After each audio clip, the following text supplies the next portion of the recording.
Umaga mga kagala, isang magandang araw na naman sa mga gala. Ngayon, pupunta tayo ng Baguio City. 1:23 AM na nga pala ang biyahe namin. Tara, let's go!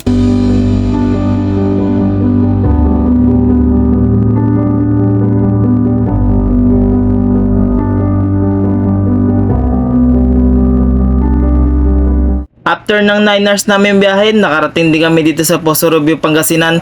Dito muna kami manunuluyan ng 3 araw dito sa bahay ng aming leader na si Sir Laluan. Sa 9 hours pala namin biyahe na yun mga kagala, 4 na stopover ang nagawa namin. Sobrang layo kasi at nakakangawit sa biyahe. Grabe. Pagdating nga namin ng parkingan ay nagasikaso agad kami para makapagpahinga na kami sa bahay ng aming leader. Dito ngayon nakarating na kami sa bahay ng aming leader.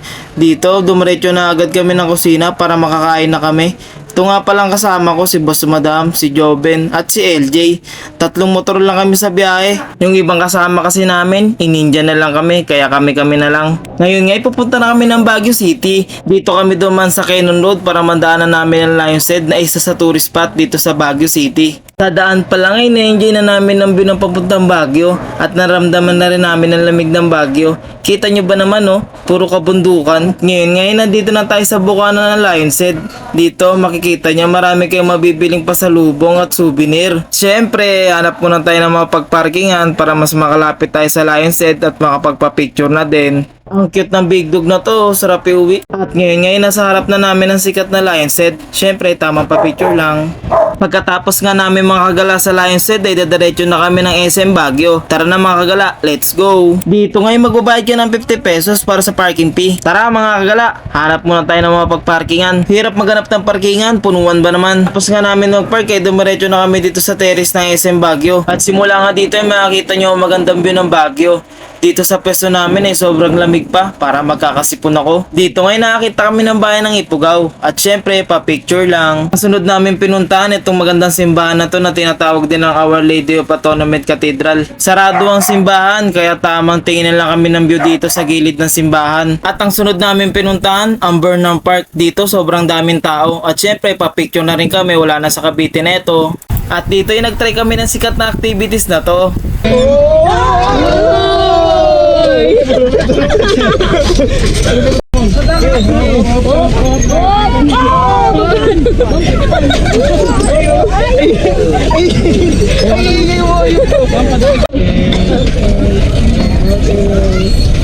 Sana lang tayo sa tamang linya lang. Dalawang driver Hello guys. Ang sunod namin sasakyan, itong swam boat. Sa halagang 300 sa isang oras, sulit na. Matapos ng mahaba namin pag-aantay, nakasakay din kami. Dito hirap na hirap si Joven magsagwan, kaya inagaw ko na. Nang makarating kami sa bandang gitna, itinigil ko na ang pagsasagwan dito. Tamang enjoy na lang kami ng view, ang ganda pa naman.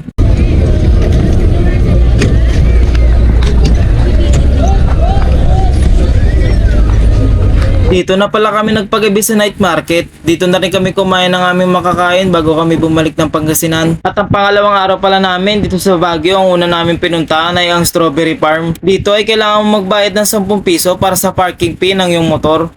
10 pesos. Ano ko pang nasa loob? Okay, thank you. Salamat. Papakita po po ba ito mamaya? Hindi na. Pero pag lumabas kayo at babalik, kakita nyo.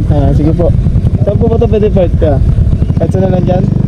Dito, doon. Dito ngayon sobrang daming bilihan ng pasalubong at souvenir.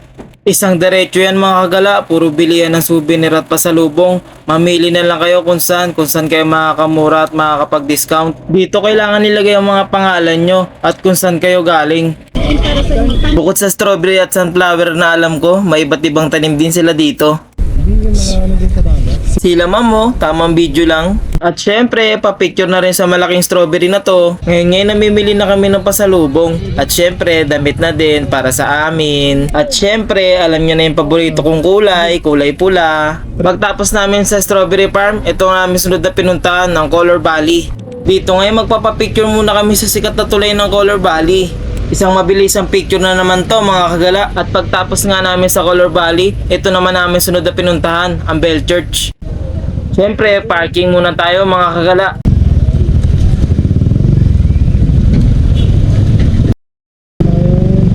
Pagkatapos nga namin mag-park, nagbayad kaagad kami ng entrance fee, 20 pesos per head, 20 pesos naman sa parking fee. Si Boss Madam kahit pagod na sulit ang gala. Sa entrance pa nga lang kita mo na ang ganda ng Bell Church. Parang isa siyang Chinese temple.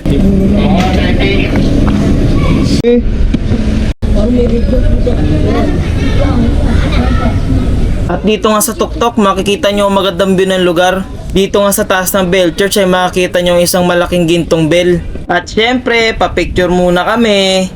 At ang sunod namin pinuntahan, itong Baguio Botanical Garden. Si LJ tamang pa-picture agad 100 pesos per head nga pala entrance dito mga kagala. Dito magbabayad na sana kami kaso ang haba ng pila, nagmamadali na rin kami. Dito na nga lang pala kami pumunta sa gilid ng Botanical Garden. Dito tinignan namin kung anong meron sa loob. Nagmamadali na rin kasi kami kaya hindi na rin kami pumasok. Ang aming sunod na pinuntahan, itong Wright Park. Dito, sobrang daming tao. Bakasyon ba naman? Gusto ko sana mag-horse riding kami ni Bossing, kaso ayaw niya. Grabe sobrang daming mga kabayo. Dito ngayon may sobrang taas na hagdan. Tara mga kagala, tignan natin kung ano meron sa taas. Si Joven at si LJ, pagod na. Kaya pa? Pagdating nga namin sa taas, dito ay may isang magandang lugar ng pahingahan.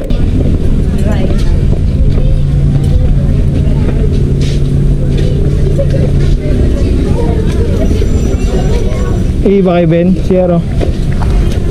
Sierra.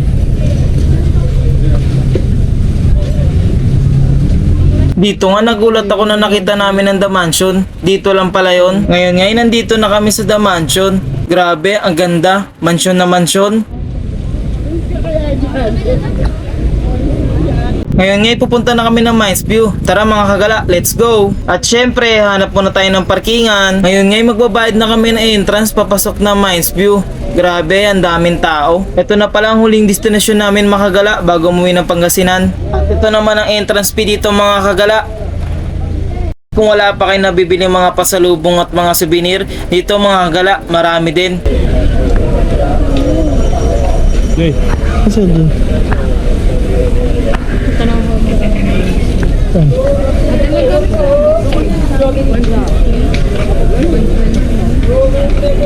Dami nga dito.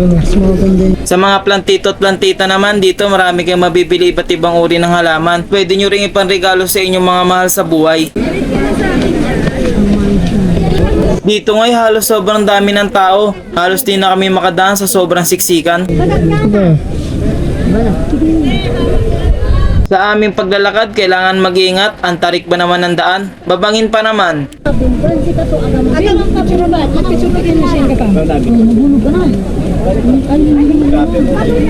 Dito ngayon makikita nyo magandang kabundukan ng Baguio. Grabe, ang ganda ng view. Sobrang dami nga lang ng tao. Di makapagpa-picture. At syempre, hindi pwedeng wala tayong picture. Bubuelo lang tayo. Wala na to sa Cavite. Ngayon mga kagala, babalik na kami ng Pangasinan. Let's go!